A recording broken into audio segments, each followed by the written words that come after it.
Hey everybody, this is Dustin. Welcome back.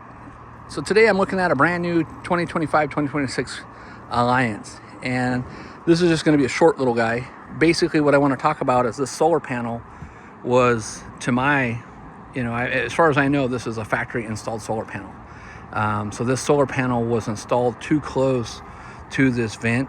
So if you're the consumer and you came in and said, hey Dustin, I want you to put a vent lid cover on here, I can't do that without completely removing this panel, offsetting it, and I can't go further to that side, which is already pretty deep. My advice would have been, or to the guys that are producing this, is hey guys, you could have connected the wires, you could have put it more forward, and you could have put it a little bit more centered. They were trying to give you plenty of walking room on the side, which is fine, but they could have put that over a little bit more, especially since how tall it is. You would still have access to get to the solar.